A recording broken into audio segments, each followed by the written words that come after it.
Hello students, I am Dr. Hiranna.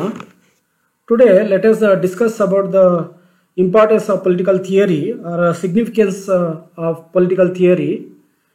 This topic is second sem political science paper, Understanding Political Theory.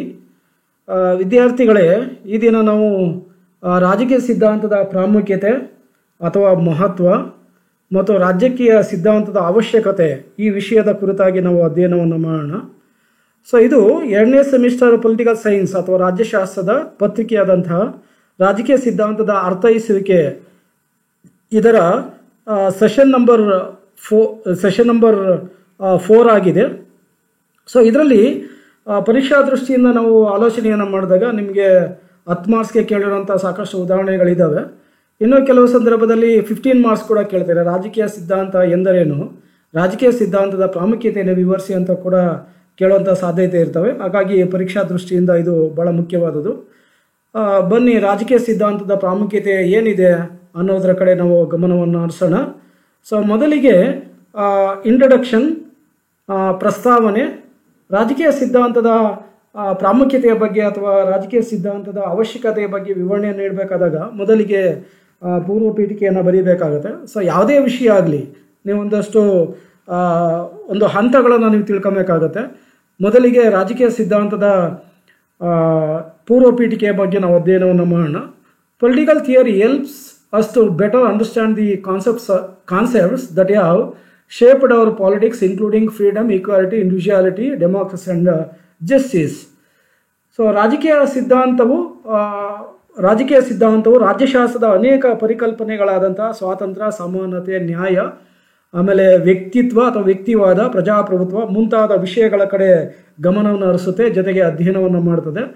So ಇಲ್ಲಿ ಪ್ರಾಚೀನ ಕಾಲದಿಂದ ಕೂಡ ಈ ವಿಷಯಗಳ ಬಗ್ಗೆ ಯಾವ್ಯಾವ ರೀತಿಯಾದ ಚಿಂತಕರು ಏನೇನೆಲ್ಲ ಅಭಿಪ್ರಾಯವನ್ನು ವ್ಯಕ್ತಪಡಿಸಿದ್ದಾರೆ ಅನ್ನೋದರ ಕಡೆ ಗಮನವನ್ನು ಹರಿಸ್ಬೋದು. ಅದರಲ್ಲಿ ನಾವು ಜಸ್ಟಿಸನ್ನು ಅಥವಾ ನ್ಯಾಯವನ್ನು ಉದಾಹರಣೆಯಾಗಿ ನಾವು ತಗೊಳ್ಳೋದಾರೆ. ಸೊ ಪ್ಲೇಟೋ ನ್ಯಾಯವನ್ನು ಅರ್ಥೈಸ್ತಾ ಅವ್ರು ಹೇಳ್ತಾರೆ, ಅರ್ಹ ವ್ಯಕ್ತಿಗೆ ಅರ್ಹ ಹುದ್ದೆಯನ್ನು ಒದಗಿಸಿಕೊಡುವುದೇ ನ್ಯಾಯ ಅಂತ ಕರೀತಾರೆ. ಸೊ ಆಧುನಿಕ ಕಾಲದಲ್ಲಿ ಅನ್ಯಾಯವನ್ನು ಹೋಗಲಾಡಿಸುವುದನ್ನೇ ನ್ಯಾಯ ಅಂತ ಕರಿಬೋದು. ಅಂದರೆ ಸಾಮಾಜಿಕ ನ್ಯಾಯ, ಆರ್ಥಿಕ ನ್ಯಾಯ ಮತ್ತು ರಾಜಕೀಯ ನ್ಯಾಯಗಳು ಇವತ್ತು ಇರೋದನ್ನು ನಾವು ಕಾಣಬಹುದು. ಸೊ ಪ್ರಸ್ತುತ ಒಂದು ಕೋರ್ಟ್ ವ್ಯವಸ್ಥೆ ಇದೆ, ನ್ಯಾಯಾಲಯಗಳಿದ್ದಾವೆ. ನ್ಯಾಯಾಲಯದಲ್ಲಿ ಈ ಒಂದು ನ್ಯಾಯ ಮತ್ತು ಅನ್ಯಾಯದ ಬಗ್ಗೆ ಚರ್ಚೆಯನ್ನು ಮಾಡಲಾಗುತ್ತೆ. So political theory is part of political science that explores what a better political world would look like and how it can be created. So ಇದು ರಾಜಕೀಯ ಸಿದ್ಧಾಂತ, ರಾಜಕೀಯ ವಿಜ್ಞಾನದ ಒಂದು ಭಾಗ ಅಂತೇಳಿ ಈಗ ಆಲ್ರೆಡಿ ನಾವು ತಿಳ್ಕೊಂಡಿದ್ದೀವಿ. ಸೊ ಅದರಲ್ಲಿ ರಾಜ್ಯಶಾಸ್ತ್ರದಲ್ಲಿ ಅನೇಕ ಭಾಗಗಳಿದ್ದಾವೆ. ಮುಖ್ಯವಾಗಿ ಸಾರ್ವಜನಿಕ ಆಡಳಿತ ಇದೆ, ಅಂತಾರಾಷ್ಟ್ರೀಯ ಸಂಬಂಧಗಳಿದ್ದಾವೆ, ರಾಜಕೀಯ ಚಿಂತನೆ ಇದೆ. ಅದೇ ರೀತಿಯಾದ ಒಂದು ಭಾಗ ಅಂದರೆ ರಾಜಕೀಯ ಸಿದ್ಧಾಂತ ಅಂತೇಳಿ ಕರೀಬೋದು. ಸೊ ರಾಜಕೀಯ ಸಿದ್ಧಾಂತವು ರಾಜಕೀಯ ಜಗತ್ತು ಹೇಗಿರಬೇಕು ಮತ್ತು ಅದನ್ನು ಹೇಗೆ ಅಧ್ಯಯನ ಮಾಡಬೇಕು ಅನ್ನೋದ್ರ ಬಗ್ಗೆ ಭಾಳ ಸ್ಪಷ್ಟವಾಗಿ ತಿಳಿಸ್ಕೊಡುತ್ತೆ. ಸೊ ಹಾಗಾಗಿ ಅಧ್ಯಯನದ ದೃಷ್ಟಿಯಿಂದ ರಾಜಕೀಯ ಸಿದ್ಧಾಂತವು ಅತ್ಯಂತ ಪ್ರಬಲವಾದುದು ಅಂತ ನಾವು ಕರೀಬೋದು. Political science is an intellectual generalization arrived at after an empirical or normative analysis of political phenomena. So ರಾಜಕೀಯ ವಿಜ್ಞಾನವು ರಾಜಕೀಯ ವಿದ್ಯಮಾನಗಳ ಒಂದು ಪ್ರಾಯೋಗಿಕ ಅಥವಾ ಪ್ರಾಮಾಣಿಕ ವಿಶ್ಲೇಷಣೆ ನಂತರ ಬಂದಂಥ ಒಂದು ಬೌದ್ಧಿಕ ಸಾಮಾನ್ಯೀಕರಣವಾಗಿದೆ.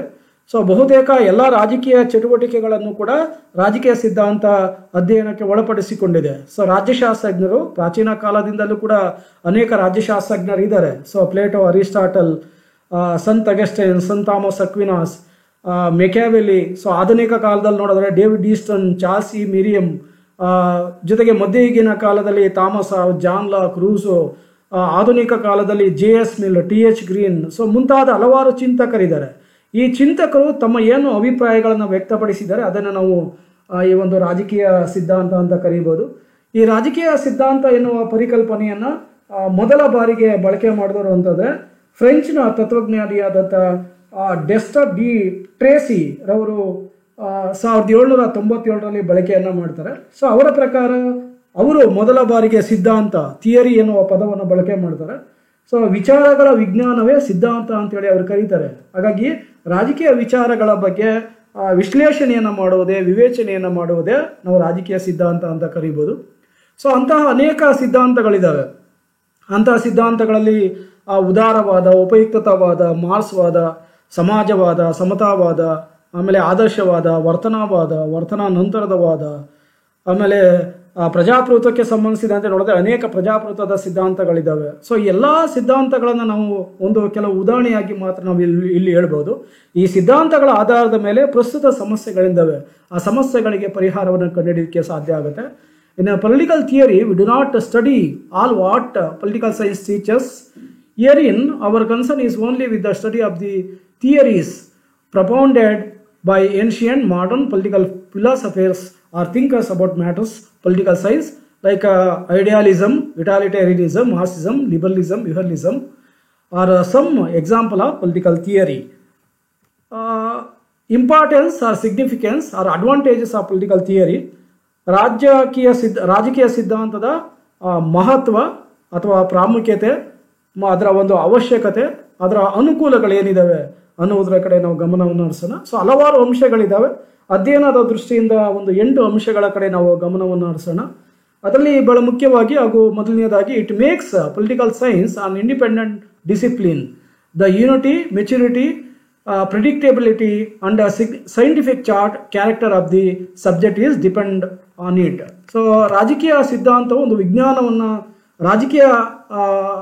ರಾಜಕೀಯ ವಿಜ್ಞಾನವನ್ನು ಅಥವಾ ರಾಜ್ಯಶಾಸ್ತ್ರವನ್ನು ಒಂದು ಸ್ವತಂತ್ರ ಅಧ್ಯಯನ ವಿಷಯವಾಗಿ ಮಾರ್ಪಾಡಲಿಕ್ಕೆ ಇದು ಕಾರಣ ಆಗಿದೆ. A subject it order to grow and develop needs a theory. Theory provides a framework of study and direction towards the research and collection of facts and data. It helps to know what facts are to be accepted and what are to be rejected. So ಇದು ಒಂದು ಸಂಶೋಧನೆಯನ್ನು ಮಾಡಿ, ಅಂದರೆ ರಾಜ್ಯಶಾಸ್ತ್ರದ ಅಧ್ಯಯನ ವಿಷಯಗಳನ್ನು ಸಂಶೋಧನೆ ಮಾಡೋದ್ರ ಮೂಲಕ ಪ್ರಸ್ತುತ ಸಮಯಗಳಿಗೆ ಅಥವಾ ಪ್ರಸ್ತುತ ಸಂದರ್ಭಕ್ಕೆ ಹೇಗೆ ಅನುಗುಣವಾಗಬೇಕು. ಒಂದು ರಾಜ್ಯಶಾಸ್ತ್ರವನ್ನು ವಿಜ್ಞಾನ ಅಂತ ನಾವು ಕರಿತೀವಿ. ಸೊ ವಿಜ್ಞಾನ ಅಂತ ಕರೀಲಿಕ್ಕೆ ಬೇಕಾದಂಥ ಸಂಶೋಧನೆ ಏನಿದೆ, ಯಾವ ರೀತಿಯಾಗಿ ವಿಶ್ಲೇಷಣೆಯನ್ನು ಮಾಡಬೇಕು, ಅನಾಲಿಸಿಸನ್ನು ಮಾಡಬೇಕು, ಡೇಟಾ ಕಲೆಕ್ಷನನ್ನು ಮಾಡಬೇಕು, ಆಮೇಲೆ ಸಬ್ಜೆಕ್ಟನ್ನು ಹೇಗೆ ಆಯ್ಕೆ ಮಾಡ್ಕೊಂಡು ಸಂಶೋಧನೆಯನ್ನು ಮಾಡಬೇಕು, ಆಮೇಲೆ ಯಾವ ರೀತಿಯಾದ ಒಂದು ಔಟ್ಕಮ್ಸ್ ಅಂದರೆ ಯಾವ ರೀತಿಯಾದ ಫಲಿತಾಂಶವನ್ನು ಪಡಿಬೇಕು, ಇವೆಲ್ಲವನ್ನು ಕೂಡ ನಾವು ಪಡಿಬೇಕಾದ್ರೆ ಅದು ರಿಸರ್ಚರ್ ಅಥವಾ ಸಂಶೋಧಕ ಅಥವಾ ರಾಜಕೀಯ ಸಿದ್ಧಾಂತಕಾರರಿಂದ ಮಾತ್ರ ಸಾಧ್ಯ. ಹಾಗಾಗಿ ಇವತ್ತು ಪ್ರಸ್ತುತ ರಾಜ್ಯಶಾಸ್ತ್ರವನ್ನು ಒಂದು ರಾಜಕೀಯ ವಿಜ್ಞಾನ ಅಂತೇಳಿ ಕರಿತೀವಿ. ಸೊ ರಾಜಕೀಯ ವಿಜ್ಞಾನ, ಪೊಲಿಟಿಕಲ್ ಸೈನ್ಸ್ ಅಂತ ಕರೀಲಿಕ್ಕೆ ಬಹಳ ಮುಖ್ಯವಾದ ಕಾರಣ ಅಂತಂದರೆ ಅದನ್ನು ರಾಜಕೀಯ ಸಿದ್ಧಾಂತ ಅಥವಾ ಪೊಲಿಟಿಕಲ್ ಥಿಯರಿ ಅಂತ ಕರೀಬೋದು. ಸೊ ಇದು ಅಧ್ಯಯನ ಮಾಡ್ತಾ ಇರೋದ್ರಿಂದ, ಅಂದರೆ ರಾಜಕೀಯ ಸಿದ್ಧಾಂತವು ಒಂದು ಬೆಳೆಯುತ್ತಿರುವಂಥ ಒಂದು ಅಧ್ಯಯನ ವಿಷಯ ಆಗಿರೋದ್ರಿಂದ ರಾಜ್ಯಶಾಸ್ತ್ರವು ಹೆಚ್ಚು ಪ್ರಬುದ್ಧಮಾನಕ್ಕೆ ಬರಲಿಕ್ಕೆ ಕಾರಣ ಆಗುತ್ತೆ. ಸೊ ವಿಷಯದ ಪರಿಪಕ್ವತೆ ಆಗಬೇಕಾದ್ರೆ, ವಿಷಯದ ಒಂದು ಪ್ರಬುದ್ಧತೆಯನ್ನು ಸಾಧಿಸಬೇಕಾದ್ರೆ ಅದು ರಾಜಕೀಯ ಸಿದ್ಧಾಂತವು ಬಹಳ ಮುಖ್ಯವಾದ ಪಾತ್ರವನ್ನು ರಾಜ್ಯಶಾಸ್ತ್ರದಲ್ಲಿ ವಹಿಸಿದೆ ಅಂತೇಳಿ ನಾವು ಕರೀಬೋದು.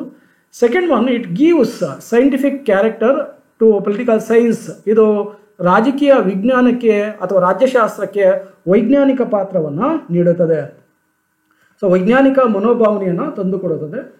If political science is a science, it is so because political theory has provided it with sound facts and valid generalizations. A science is a branch of knowledge or study dealing with a body of facts or truths systematically arranged and showing the operations of general laws. So ರಾಜ್ಯಶಾಸ್ತ್ರವು ಒಂದು ವಿಜ್ಞಾನ ಅಂತ ಹೇಳಿ ಕರೀಬೋದು. ಪ್ರಾಚೀನ ಕಾಲದಲ್ಲಿ Aristotle ಅವರು master science ಎಂದೇ ರಾಜ್ಯಶಾಸ್ತ್ರವನ್ನು ಕರೆದಿದ್ರು. So ಹಾಗಾಗಿ ಅವತ್ತಿನಿಂದ ಇವತ್ತಿನವರೆಗೆ ಕೂಡ ಸಾಮಾಜಿಕ ವಿಜ್ಞಾನಗಳಲ್ಲಿ ಅಥವಾ ಸೋಷಿಯಲ್ ಸೈನ್ಸಸ್ ಅಲ್ಲಿ ರಾಜ್ಯಶಾಸ್ತ್ರವು ಒಂದು ವಿಶೇಷವಾದ ಪ್ರಾಮುಖ್ಯತೆಯನ್ನು ಪಡ್ಕೊಂಡಿದೆ. ಅಂತ ವಿಶೇಷವಾದ ಪ್ರಾಮುಖ್ಯತೆಯನ್ನು ಪಡೀಲಿಕ್ಕೆ ಬಹಳ ಮುಖ್ಯವಾದ ಕಾರಣ ಅಂತಂದ್ರೆ ಅದಕ್ಕೆ ರಾಜಕೀಯ ಸಿದ್ಧಾಂತ ಅಂತ ಕರೀಬೋದು. It gather facts and links them together in their casual sequences with a view to draw valid inferences. Scientific knowledge is verifiable and communicable.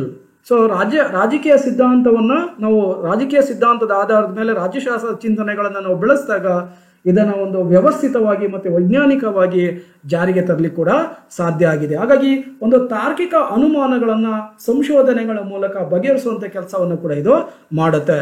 So ಏನೋ ಒಂದು ಸಮಾಜದಲ್ಲಿ ಅನುಮಾನಗಳಿದ್ದಾವೆ, ಸಮಸ್ಯೆಗಳಿದ್ದಾವೆ, ಅದಕ್ಕೆ ಪರಿಹಾರವನ್ನು ರಾಜ್ಯಶಾಸ್ತ್ರ ನೀಡುತ್ತೆ. ಆ ರೀತಿಯಾಗಿ ಪರಿಹಾರ ನೀಡಬೇಕಾದ್ರೆ ರಾಜಕೀಯ ಸಿದ್ಧಾಂತ ಮುಖ್ಯವಾಗಿ ಬೇಕಾಗುತ್ತೆ. A conceptual framework is an overall view point which determines how the political scientist selects the species, research technologies and how he will perceive his data and which suggests many hypotheses to him. Third one, it helps the policy makers to solve practical problems. So ಪ್ರಾಯೋಗಿಕ ಸಮಸ್ಯೆಗಳನ್ನು ಪರಿಹರಿಸಲು ರಾಜಕೀಯ ಸಿದ್ಧಾಂತ ನಿರೂಪಕರಿಗೆ ಸಹಾಯವನ್ನು ಮಾಡ್ತದೆ. So ಯಾರು ಆ ಒಂದು ಸಮಸ್ಯೆನ ಬಗೆಹರಿಸಲಿಕ್ಕೆ ಹೋಗ್ತಾರೆ ಅದಕ್ಕೆ ಇದು ಸಹಾಯವನ್ನು ಮಾಡ್ತದೆ. A political theory provides a sound understanding of what has caused a problem and how such a problem can be solved. So ಯಾವ ರೀತಿಯಾಗಿ ಸಮಸ್ಯೆಗಳನ್ನ ಗ್ರಹಿಸಬೇಕು ಮತ್ತು ಸಮಸ್ಯೆಗಳಿಗೆ ಪರಿಹಾರವನ್ನು ಕಂಡುಹಿಡಿಬೇಕು ಅನ್ನೋ ಒಂದು ಚಿಂತನೆಯನ್ನು ಇದು ವ್ಯಕ್ತಪಡಿಸ್ತದೆ. ಸೊ ವಿಶ್ವದ ಎಲ್ಲ ದೇಶಗಳಲ್ಲೂ ಕೂಡ ಒಂದೊಂದು ರೀತಿಯಾದ ಸಮಸ್ಯೆಗಳನ್ನು ಕಾಣ್ತೀವಿ. ಸೊ ಅಂತಹ ಸಮಸ್ಯೆಗಳಲ್ಲಿ ನಾವು ಅನೇಕ ಪರಿಹಾರವನ್ನು ಕೂಡ ಕಂಡುಹಿಡಿಯಲಿಕ್ಕೆ ಸಾಧ್ಯ ಆಗಿದೆ. ಅದು ಸ್ವಾತಂತ್ರ್ಯ, ಸಮಾನತೆ, ನ್ಯಾಯ, ಭ್ರಾತೃತ್ವ, ಹೋರಾಟ ಅಥವಾ ಕ್ರಾಂತಿ, ಸೊ ಯಾವುದೇ ವಿಷಯ ಆಗಿರಲಿ, ಸೊ ಅಂಥ ವಿಷಯಗಳ ಕಡೆ ರಾಜಕೀಯ ಸಿದ್ಧಾಂತ ಗಮನವನ್ನು ಹರಿಸುತ್ತೆ.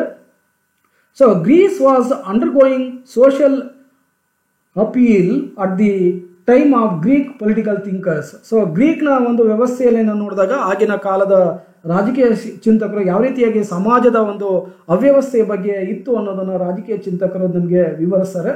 England was torn by religious and political conflicts in the 16th and 17th centuries, and France faced a revolution in the 18th century. So ಇಂಗ್ಲೆಂಡಿನಲ್ಲಿ ಯಾವ ರೀತಿಯಾಗಿ 15 ಮತ್ತು 16 ಮತ್ತು 17ನೇ ಶತಮಾನದಲ್ಲಿ ಇದ್ದಂಥ ರಾಜಕೀಯ ಒಂದು ಭಿನ್ನಾಭಿಪ್ರಾಯಗಳು, ಅಂದರೆ ಆಗಿನ ಒಂದು ರಾಜರು ಮತ್ತು ಕ್ಯಾಬಿನೆಟ್ ಇದೆ. ಸೊ ಇದಕ್ಕೆ ಸಂಬಂಧಿಸಿದಂತೆ ನಡೆದಂಥ ಹೋರಾಟಗಳು 1688ರ ರಕ್ತರಹಿತ ಕ್ರಾಂತಿ. ಸೊ ಈ ಥರದ ಒಂದು ಸಂದರ್ಭದಲ್ಲಿ ರಾಜಕೀಯ ಚಿಂತಕರು ಯಾವ ರೀತಿಯಾದ ಒಂದು ಸಮಸ್ಯೆಗಳನ್ನು ಕಂಡುಹಿಡಿದಿದೆ ಅನ್ನೋದನ್ನು ಇಲ್ಲಿ ಬಹಳ ಮುಖ್ಯವಾಗಿ ನಾವು ನೋಡಬೇಕಾಗತ್ತೆ.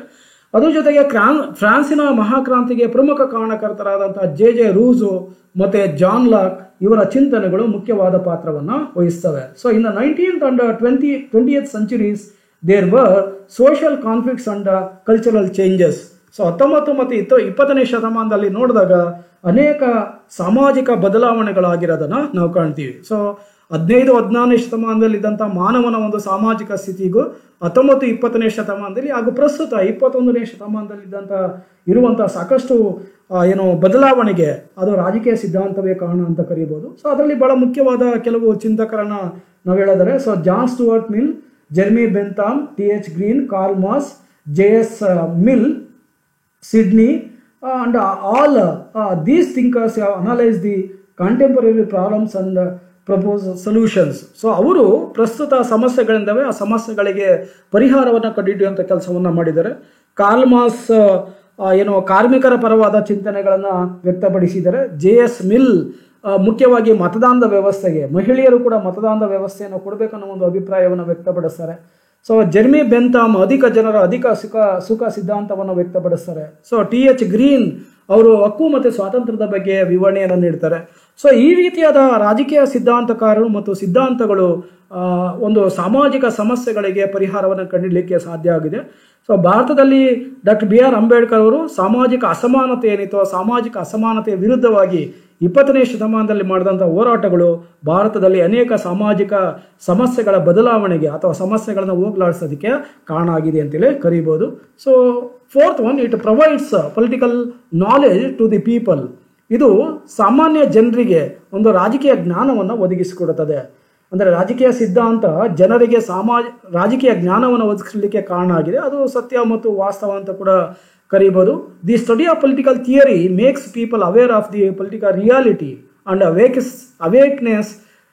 ಅವೇಕೆನ್ಸ್ ದೇರ್ ಕಾನ್ಶಿಯಸ್ನೆಸ್. ಸೊ ಇದು ಪ್ರಜೆಗಳಿಗೆ ಅಥವಾ ಜನರಿಗೆ ಒಂದು ರಾಜಕೀಯ ಜ್ಞಾನವನ್ನು ಉಂಟು ಮಾಡಲಿಕ್ಕೆ ಅಥವಾ ಕೊಡಲಿಕ್ಕೆ ಕಾರಣ ಆಗಿದೆ ಅಂತೇಳಿ ನಾವು ಹೇಳ್ಬೋದು. ಸೊ ಅದು ವಾಸ್ತವ ಅಂತ ಕರಿತೀವಿ. Political theory not only helps the policy makers to acquire knowledge of the political problems and their solution, but also is useful for the people of large. So ಕೇವಲ ಅಧಿಕಾರವನ್ನು ಚಲಾಯಿಸ್ತಾರಲ್ಲ, ಸೊ ಅವರಿಗೆ ಮಾತ್ರ ಅಲ್ಲ, ಎಲ್ಲ ಸಾಮಾನ್ಯ ಜನರು ಕೂಡ ಇದು ಅನುಕೂಲ ಆಗುತ್ತೆ ಅಥವಾ ಒಂದು ಅವಶ್ಯಕವಾಗಿದೆ ಅಂತ ಕೂಡ ಕರೀಬೋದು. ಹಾಗಾಗಿ ಜನರಲ್ಲಿರೋಂಥ ಒಂದು ರಾಜಕೀಯ ಜ್ಞಾನವನ್ನು ಉಂಟು ಮಾಡುತ್ತೆ.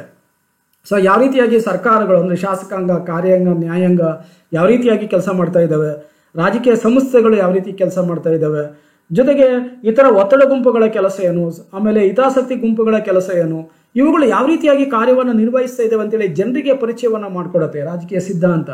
ಜೊತೆಗೆ ಏನು ಸಮಾಜದಲ್ಲಿರುವಂಥ ಸಂಘ ಸಂಸ್ಥೆಗಳು, ಅದ್ರ ಜೊತೆಗೆ ಏನೇನು ಸಂಘ ಸಂಸ್ಥೆಗಳ ಕಾರ್ಯವನ್ನು ನಿರ್ವಹಿಸಬೇಕು, ಹೇಗೆ ಅವುಗಳ ಒಂದು ಜವಾಬ್ದಾರಿ ಏನು, ಇವೆಲ್ಲದರ ಬಗ್ಗೆ ಮಾಹಿತಿಯನ್ನು ರಾಜಕೀಯ ಸಿದ್ಧಾಂತ ಒದಗಿಸ್ಕೊಡುತ್ತೆ. ಸೊ ಹಾಗಾಗಿ ಇದು ಬಹಳ ಮುಖ್ಯವಾದಂಥ ಒಂದು ಚಿಂತನೆ ಅಂತೇಳಿ ಕರೀಬೋದು. The study of political theory makes people aware of the political reality and awakeness their consciousness. They also come to know about the hindrances faced by the government in the solution of socio-economic problems and ensuring good governance. So ಯಾವ ರೀತಿಯಾಗಿ ಒಂದು ಉತ್ತಮ ಆಳ್ವಿಕೆಯನ್ನು ಜಾರಿಗೆ ತರಬೇಕು ಮತ್ತು ಯಾವ ರೀತಿಯಾದ ಬದಲಾವಣೆಗಳನ್ನು ಮಾಡಬೇಕು, ಪ್ರಜೆಗಳ ಒಂದು ಅನುಕೂಲಕ್ಕಾಗಿ ಏನೇನು ವೈಜ್ಞಾನಿಕವಾದ ಒಂದು ಸಲಕರಣೆಗಳನ್ನ ಬಳಕೆ ಮಾಡಬೇಕು, ಇವೆಲ್ಲವನ್ನು ಕೂಡ ಇದು ತಿಳಿಸುತ್ತೆ. So voting behaviour has been in important field of behaviourism studies and there is a vast literature of explain the voting phenomena. So ಮತದಾನ ವ್ಯವಸ್ಥೆಗೆ ಸಂಬಂಧಿಸಿದಂತೆ ಮತದಾರರು ಯಾವ ರೀತಿಯಾದ ನಡವಳಿಕೆಯನ್ನು ಹೊಂದಿದ್ದಾರೆ, ಸೊ ಯಾವ ಪಕ್ಷಕ್ಕೆ ಮತದಾನವನ್ನು ಮಾಡ್ತಾರೆ, ಸೊ ಯಾವ ರೀತಿಯಾಗಿ ಇಂದಿನ ಸರ್ಕಾರಗಳು ಅಧಿಕಾರವನ್ನು ಚಲಾಯಿಸಿದ್ದಾವೆ, ಆ ಅಧಿಕಾರವನ್ನು ಚಲಾಯಿಸಿದಾಗ ಹೇಗೆ ಪ್ರಜೆಗಳು ಅದರ ಪರವಾಗಿದ್ದಾರೆ ಅಥವಾ ವಿರುದ್ಧವಾಗಿದ್ದಾರೆ ಅನ್ನುವುದರ ಆಧಾರದ ಮೇಲೆ ನಿಂತಿದೆ. Such A political theories helps the people in understanding political situations and in acquiring conceptual and analytical clarity of political values like liberty, equality, democracy and justice, and adjudging the success or failure of the government to ensure these ideas to them. So ಪ್ರಜೆಗಳಿಗೆ ಈ ರೀತಿಯಾದ ಒಂದು ಜ್ಞಾನವನ್ನು ಒದಗಿಸ್ಕೊಡ್ಲಿಕ್ಕೆ ಅದು ರಾಜಕೀಯ ಸಿದ್ಧಾಂತ ಬಹಳ ಮುಖ್ಯವಾದ ಕಾರಣ ಆಗಿದೆ ಅಂತೇಳಿ ನಾವು ಕರೀಬೋದು. Fifth one, it provides legitimacy to the government. So ಇದು ಸರ್ಕಾರಕ್ಕೆ ನ್ಯಾಯಬದ್ಧತೆಯನ್ನು ಒದಗಿಸಿಕೊಡುತ್ತದೆ ಅಥವಾ ನ್ಯಾಯ ಸಮ್ಮತತೆಯನ್ನು ಒದಗಿಸಿಕೊಡುತ್ತದೆ. The government is not based merely on force or suppression. So ಸರ್ಕಾರ ಕೇವಲ ಬಲ ಅಥವಾ ನಿಗ್ರಹದ ಆಧಾರದ ಮೇಲೆ ರಚನೆ ಆಗಿಲ್ಲ ಅಥವಾ ಅದು ಬಂದಿಲ್ಲ. ಸೊ ಪ್ರಜೆಗಳ ಹಿತಾಸಕ್ತಿಗೆ ಅನುಗುಣವಾಗಿ ಅದು ಕಾರ್ಯವನ್ನು ನಿರ್ವಹಿಸುತ್ತದೆ. Even a military government professes its constitutional characters. So even ಏನು ಮಿಲಿಟರಿ ಗೌರ್ಮೆಂಟ್ ಏನಿದೆ ಅಥವಾ ಏನು ಮಿಲಿಟರಿ ಆಡಳಿತವು ಕೂಡ ಸಂವಿಧಾನಾತ್ಮಕವಾಗಿ ಅದು ಕಾರ್ಯವನ್ನು ನಿರ್ವಹಿಸುತ್ತದೆ. The establishment its legitimacy the government falls back upon one or the other political theory. So ರಾಜಕೀಯ ಸಿದ್ಧಾಂತವು ರಚನೆ ಮತ್ತು ಅದರ ಇನ್ನೊಂದು ಸಿದ್ಧಾಂತವನ್ನು ಅನುಸರಿಸಲಿಕ್ಕೆ ಕಾರಣವಾಗಿದೆ ಅಂತ ಕರೀಬೋದು. ಸೊ ಅಂತ ಅನೇಕ ಒಂದು ಉದಾಹರಣೆಗಳನ್ನು ಕೂಡ ಹೇಳ್ಬೋದು. Hitler and Mussolini sought support for the totalisation in Nazis and fascism respectively. So ಯಾವ ರೀತಿಯಾಗಿ ಹಿಟ್ಲರ್ ಮತ್ತು ಮುಸೋಲಿನಿ ಅವರು ನಾಸಿಸಮ್ ಮತ್ತು ಫ್ಯಾಸಿಸಮ್ ಇದನ್ನು ಬೆಂಬಲ ಮಾಡಿ ಯಾವ ರೀತಿಯಾದ ಒಂದು ಸಮಸ್ಯೆಗಳನ್ನು ಅನುಭವಿಸಿದ್ರು ಅನ್ನೋದನ್ನು ನಾವು ಸುಲಭವಾಗಿ ನೋಡ್ಬೋದು. The Indian government swears in the name of Mahatma Gandhiji under democracy. The United State government is based on the theory of liberalism, where is the government of the Great Britain follows the principle of democracy, socialism. So ಯಾವ ರೀತಿಯಾಗಿ ಮಹಾತ್ಮ ಗಾಂಧೀಜಿಯವರು ಮತ್ತು ಪ್ರಜಾಪ್ರಭುತ್ವದ ಚಿಂತನೆಗಳಿದ್ವು, ಅಮೆರಿಕದಲ್ಲಿ ಯಾವ ರೀತಿಯಾದ ಒಂದು ಉದಾರವಾದದ ಚಿಂತನೆ ಇತ್ತು, ಬ್ರಿಟನ್ನಲ್ಲಿ ಯಾವ ರೀತಿಯಾಗಿ ಪ್ರಜಾಸತ್ತಾತ್ಮಕ ಸಮಾಜವಾದದ ಚಿಂತನೆಗಳಿದ್ವು ಅನ್ನೋದನ್ನು ನಾವು ಅರ್ಥ ಮಾಡ್ಕೊಬೋದು. ಹಾಗಾಗಿ ಸರ್ಕಾರಕ್ಕೆ ನ್ಯಾಯಬದ್ಧತೆಯನ್ನು ಅಥವಾ ನ್ಯಾಯ ಸಮ್ಮತತೆಯನ್ನು ಒದಗಿಸ್ಕೊಡುವಂಥ ಕೆಲಸವನ್ನು ಈ ರಾಜಕೀಯ ಸಿದ್ಧಾಂತ ಮಾಡ್ತದೆ. ಅದು ಕೂಡ ಒಂದು ಅನುಕೂಲ ಆಗಿದೆ. So 6th one, it makes research meaningful. So ಒಂದು ಸಂಶೋಧನೆಯನ್ನು ಮಾಡಲು ಅರ್ಥಗರ್ಭಿತವಾಗಿದೆ ಅಥವಾ ಅರ್ಥಪೂರ್ಣವಾಗಿದೆ ಅಂತ ಕರಿಬೋದು. Political theory makes it possible for us to identity the significant political variables and describe their structural relations through analytical method. So ಇದು ಒಂದು ವೈಜ್ಞಾನಿಕ ಮನೋಭಾವನೆಯನ್ನು ಹೊಂದಿರೋದ್ರಿಂದ ಯಾವ ರೀತಿಯಾದ ಒಂದು ಪ್ರಸ್ತುತಿಯನ್ನು ಒಳಗೊಂಡಿದೆ ಮತ್ತು ಯಾವ ರೀತಿಯಾದ ವಿಶ್ಲೇಷಣೆಯನ್ನು ಒಳಗೊಂಡಿದೆ ಅನ್ನೋದನ್ನು ಇದು ತಿಳಿಸುತ್ತೆ. It helps in giving scientific explanation. ಒಂದು ವೈಜ್ಞಾನಿಕ ವಿವರಣೆಯನ್ನು ರಾಜಕೀಯ ಸಿದ್ಧಾಂತ ಮಾಡ್ತದೆ. ಸೊ ಪ್ರಾಚೀನ ಕಾಲದಿಂದ ಕೂಡ ನಾವು ಅನೇಕ ಚಿಂತಕರನ್ನು ಕಾಣ್ತೀವಿ. ಅದರಲ್ಲೂ ಕೂಡ ಡೇವಿಡ್ ಈಸ್ಟನ್ ನಡವಳಿಕಾವಾದದ ಚಿಂತನೆಯನ್ನು ಜಾರಿಗೆ ತಂದಂಥ ಸಂದರ್ಭದಲ್ಲಿ ರಾಜ್ಯಶಾಸ್ತ್ರವನ್ನು ಒಂದು ಶುದ್ಧ ವಿಜ್ಞಾನವನ್ನಾಗಿ ಮಾಡುವಂಥ ಪ್ರಯತ್ನವನ್ನು ಮಾಡಿದ್ರು. ಅಲ್ಲಿ ಮೌಲ್ಯರಹಿತವಾದಂಥ ಒಂದು ರಾಜಕೀಯ ಸಿದ್ಧಾಂತವನ್ನು ಕಾಣ್ತಾರೆ. ಸೊ ಅದು ಒಂದು ಸಂಶೋಧನೆಯನ್ನು ಮಾಡಲಿಕ್ಕೆ ಸುಲಭವಾದ ಒಂದು ಅಂಶ ಆಗಿದೆ ಅಂತ ನಾವು ಕರೀಬೋದು. ಸೊ ಅದು ವ್ಯವಸ್ಥಿತವಾಗಿರಬೇಕಾಗತ್ತೆ, ವೈಜ್ಞಾನಿಕವಾಗಿರಬೇಕಾಗತ್ತೆ, ಕ್ರಮಬದ್ಧವಾಗಿರಬೇಕಾಗತ್ತೆ, ವಿಶ್ಲೇಷಣಾತ್ಮಕವಾಗಿರ್ತದೆ.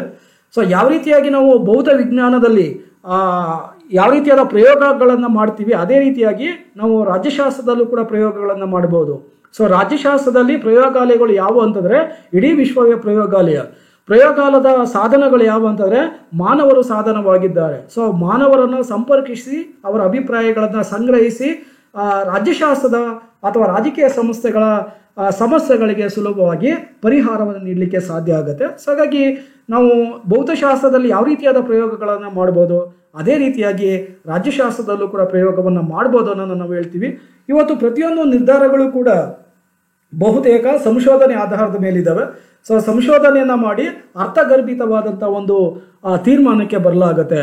ಸೊ ವಿವಿಧ ಸಂಶೋಧನೆಗಳ ಫಲಿತಾಂಶಗಳನ್ನು ಹೋಲಿಸಲು ಸಾಧ್ಯವಾಗ್ತದೆ. It can also make it possible for the results of various researches to be compared and point out the areas of research in which more empirical work in needed. So ಹಾಗಾಗಿ ಇವತ್ತಿನ ವ್ಯವಸ್ಥೆಯಲ್ಲಿ ಒಂದು ಸಂಶೋಧನಾ ಕ್ಷೇತ್ರಗಳು ಬಹಳ ಮುಖ್ಯವಾದ ಪಾತ್ರವನ್ನು ನಿರ್ವಹಿಸಿವೆ.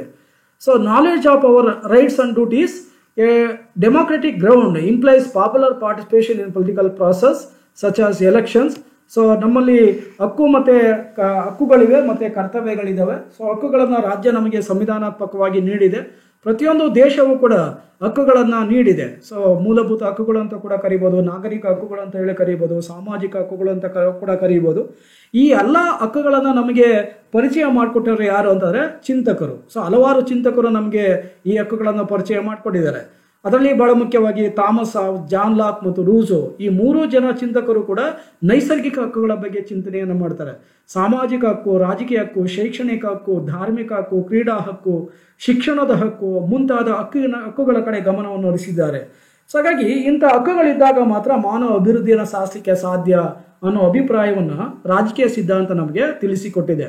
ಅದರಲ್ಲೂ ಕೂಡ ಪ್ರಜಾಪ್ರಭುತ್ವದಂತಹ ದೇಶಗಳಲ್ಲಿ ಈ ಹಕ್ಕು, ಸ್ವಾತಂತ್ರ್ಯ, ಸಮಾನತೆ, ನ್ಯಾಯ ಇವುಗಳು ಮೇರು ಪಾತ್ರವನ್ನು ನೀಡ್ತವೆ ಅಥವಾ ವಹಿಸಿಕೊಂಡಿವೆ. ಸೊ ಹಾಗಾಗಿ ರಾಜಕೀಯ ಸಿದ್ಧಾಂತ ಇವೆಲ್ಲವುಗಳ ಕಡೆ ನಮಗೆ ಜ್ಞಾನವನ್ನು ಕೊಡ್ತಾ ಮಾನವ ಮತ್ತಷ್ಟು ಬೆಳವಣಿಗೆ ಆಗಲಿಕ್ಕೆ ಅಥವಾ ಅಭಿವೃದ್ಧಿಯನ್ನು ಸಾಧಿಸಲಿಕ್ಕೆ ರಾಜಕೀಯ ಸಿದ್ಧಾಂತ ಕಾರಣವಾಗಿದೆ.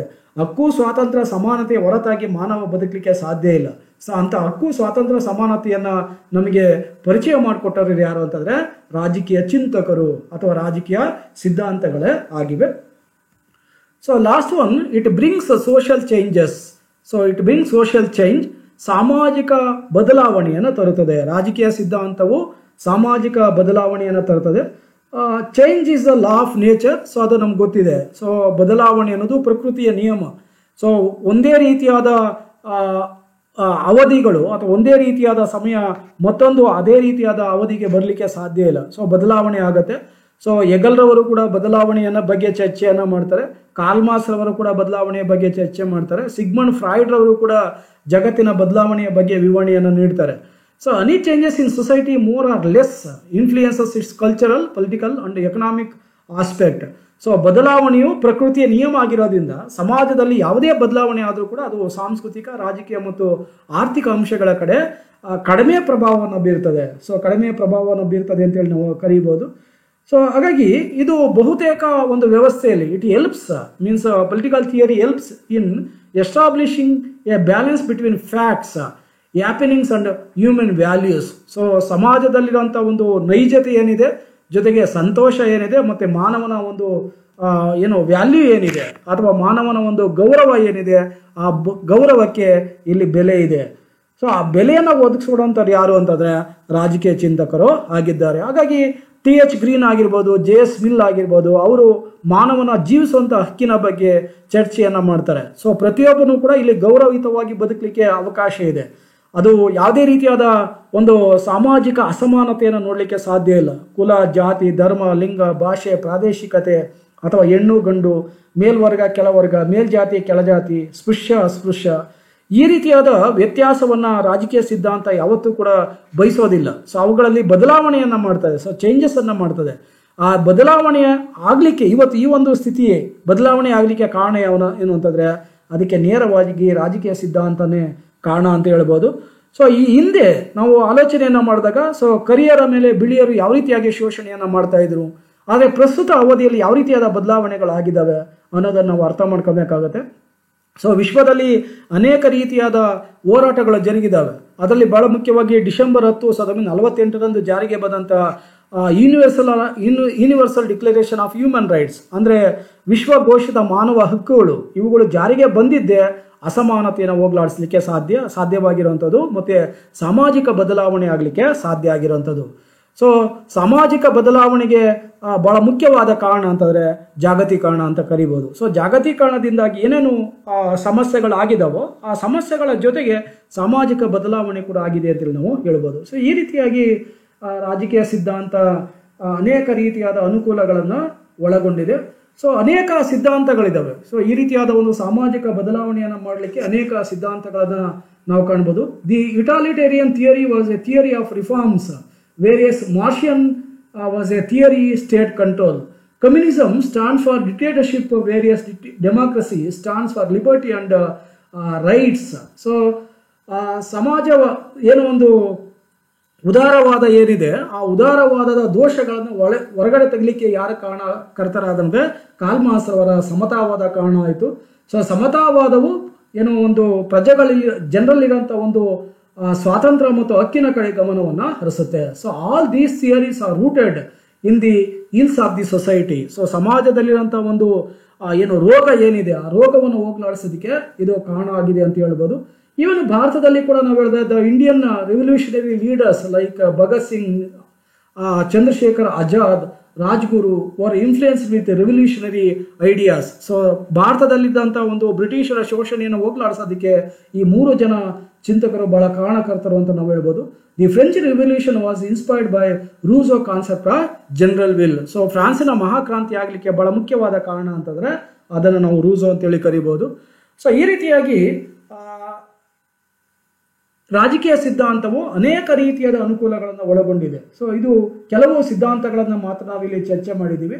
ಅನೇಕ ಅನುಕೂಲಗಳನ್ನು ಒಳಗೊಂಡಿರೋದನ್ನು ನಾವು ನೋಡ್ಬೋದು. Political theory as distinct from political science is not a fantasy or the parodying of prejudice, nor is it in intellectual game.